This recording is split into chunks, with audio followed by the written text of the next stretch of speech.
வணக்கம், welcome to Banu tradition. இன்றைக்கி நம்ம ஹோட்டல் டேஸ்ட்டில் முள்ளங்கி சாம்பார் எப்படி செய்கிறதுன்னு இந்த வீடியோவில் பார்க்கலாம்.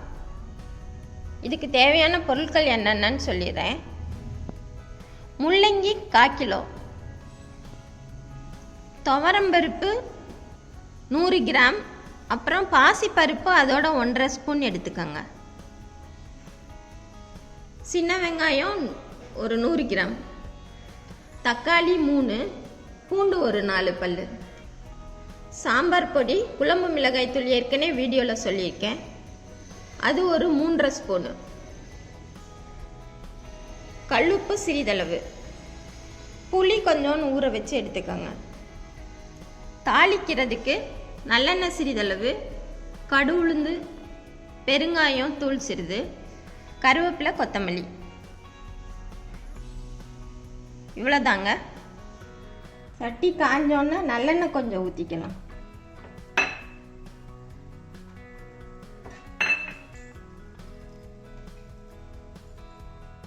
நறுக்குன வெங்காயத்தை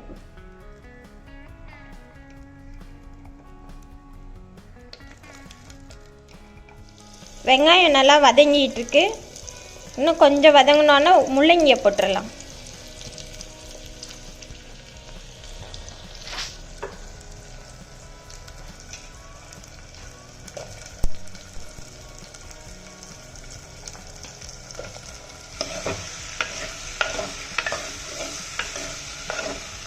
முள்ளங்கி நல்லா வதங்கணுங்க. பாதி வதங்கினோன்னா நம்ம உப்பு சேர்க்கலாம்.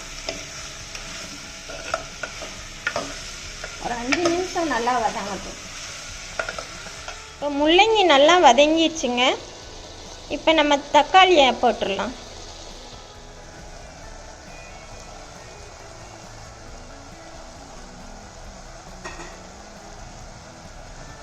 தக்காளி வதங்கிடுச்சுங்க. இப்போ மசால் பொடியை போட்டுடலாம்.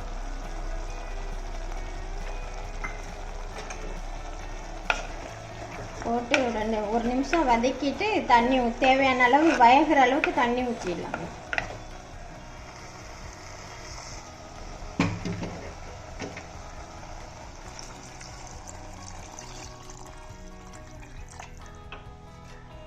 காய் வேகிற அளவுக்கு தண்ணி ஊற்றிடலாம். நம்மளுக்கு குழம்பு எவ்வளோ தேவையோ அதுக்கு தக்கன ஊற்றிக்கணும். காய் நல்லா வெந்துருச்சுங்க. இப்போ புளி தண்ணியை ஊற்றிடலாம்.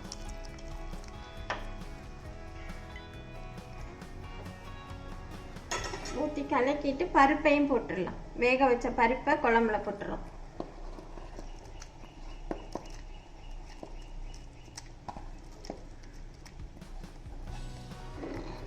பருப்பு போட்டோன்னா 5 நிமிஷம் தாங்க அடுத்து.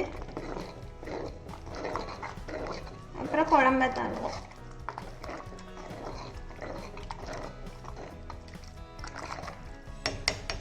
இன்னும் ஒரு 5 நிமிஷம் இருக்கட்டும், கொதிக்கட்டும்.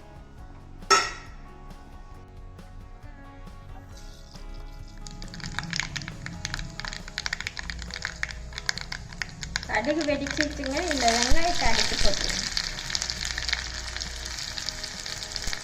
வெங்காயம் பாதி வதங்கினோன்னா கருவேப்பிலை,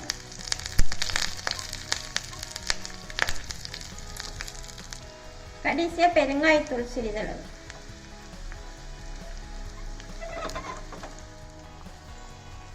இப்போ இதை குழம்புல சேர்த்துடலாம்.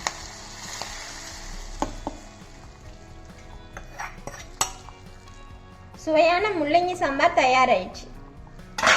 இதில் கொஞ்சம் கொத்தமல்லி தூள் சேர்த்துடலாம்.